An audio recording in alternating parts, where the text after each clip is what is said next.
आज परळी या ठिकाणी परळी शहर काँग्रेसच्या वतीनं एक प्रेस घेण्यात आली. त्यामध्ये परळी काँग्रेसचे शहराध्यक्ष बहादूरबाई यांनी अनेक प्रश्न उपस्थित केले. अनेक मागण्याही त्यांनी या निमित्ताने केल्या. नगरपालिकेच्या प्रभाग रचना आणि याद्यामध्ये अनेक प्रकारचा आरोपही त्यांनी केला की यामध्ये बराच बदल झालेला आहे. आपल्यासोबत आहेत परळी शहर काँग्रेसचे शहराध्यक्ष बहादूरबाई. बहादूरबाई, नेमकं काय प्रकार झालेला आहे आणि कशा प्रकारे प्रभाग रचना जे परळी नगर परिषदेच्या होणाऱ्या निवडणुकीसंबंधी जी प्रभाग रचना करण्यात आली, त्या प्रभाग रचना ही एक नियोजित प्रभाग रचनासारखी की नाही. जे काय शासनाचे जे नियम आहे 27 डिसेंबर 2021चे जे काय मार्गदर्शन निवडणूक आयोगाचे जे मार्गदर्शन आहे ते तत्वाला बाजूला ठेवून त्यांचे गळीबोळीतून प्रभागाचं विभाजन करणे, नैसर्गिक नाली नदी हे सोडून गळीबोळातून त्यांनी प्रभागाची विभागणी केली होती. आणि एक अनुसूचित जाती जमातीचे जास्त प्रमाणात आहे तो विभागणी करू नये असे स्पष्ट त्याच्यात आदेश आहे. तरी त्या अनुसूचित जाती जमातीचा प्रभाग 3 टप्प्यात त्यांनी विभागणी केली हे असं. आणि आवश्यकता नसताना एक प्रभाग संपला की दुसऱ्या प्रभागाचा काहीतरी भाग त्याच्यात अटॅच करून घेतलेला आहे. तो अटॅच करू नये, करण्याची गरज नाही हे आम्ही आक्षेपाआधी त्याच्यात नोंदविलं होतं. जेव्हा सुनावणी झाली तिथंही आम्ही ही बाजू मांडून त्याला ते पटवून दिली होती की ह्या गरज नाही. आणि या असं जर केलं तर याच्यात तुम्ही या हेतूनं मतदानाच्या याद्यात खूप मोठ्या प्रमाणात गोंधळ करणार. आणि आक्षेपांचा सुनावणी झाल्यानंतर त्याचा काय निर्णय झाला तो आम्हाला दिला नाही. आणि अचानक ते आरक्षण झालेत, आरक्षणाची घोषणा झाली. आरक्षण सोडच्या दिवशीही आम्ही सुरुवातीला मी हा मुद्दा मांडले की बाबा आम्हाला ते प्रभाग रचनेचा आक्षेप आम्ही दिलेला होता, तोच तुम्ही आमचा निकाली काढला नाही. आणि काढला असेल मग त्याची आम्हाला नक्कल द्या म्हणजे आम्हाला पुढील कारवाई करता येईल. आणि दुसऱ्या दिवशी लगेच मतदान याद्याही प्रसिद्ध झाल्यात.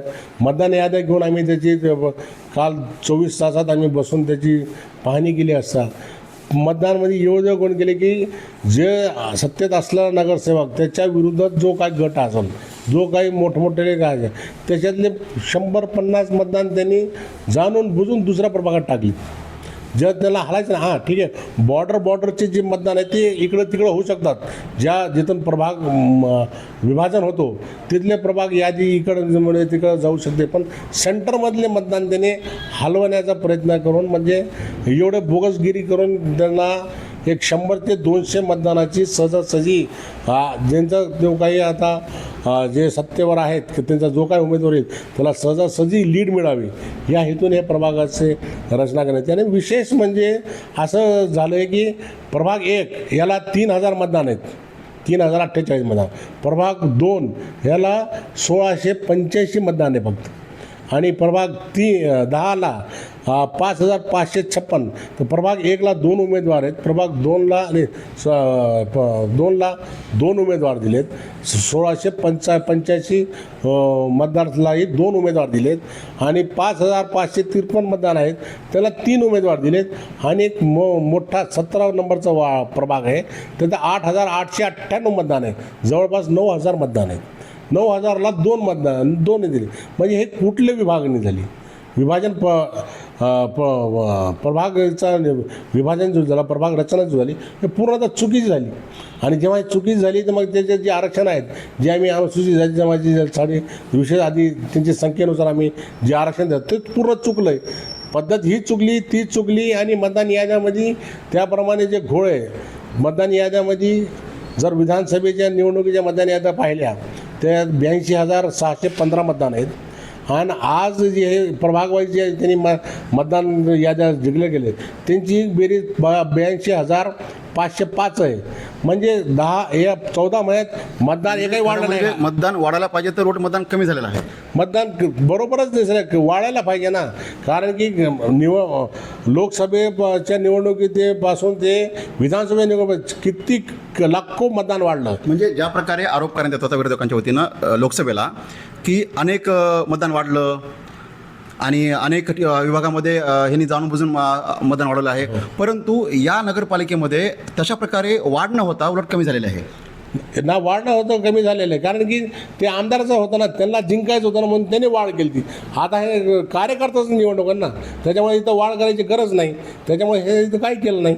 म्हणजे हे सुद्धा दाखवते की जे राहुल गांधी म्हणतात की वाढ झाली, म्हणजे कशी वाढ, 4 महिन्यात लाखो मतदान वाढतो आणि 14 महिन्यात एकही मतदान वाढत नाही. म्हणजे किती हे बरोबर. म्हणजे ज्या प्रकारे राहुल गांधी सांगत होते की मतांची चोरी केलेली आहे, तर असं वाटतं का या नगरपालिकेमध्ये मतांची फोडी केलेली आहे? नाही, मतांची चोरीच म्हणावं लागलं, कारण की निवडणूक हा प्लॅन केला जातो. आता जे सत्तेत आहेत, जे त्याला अधिकारी हे करतात ते प्लॅन करतात.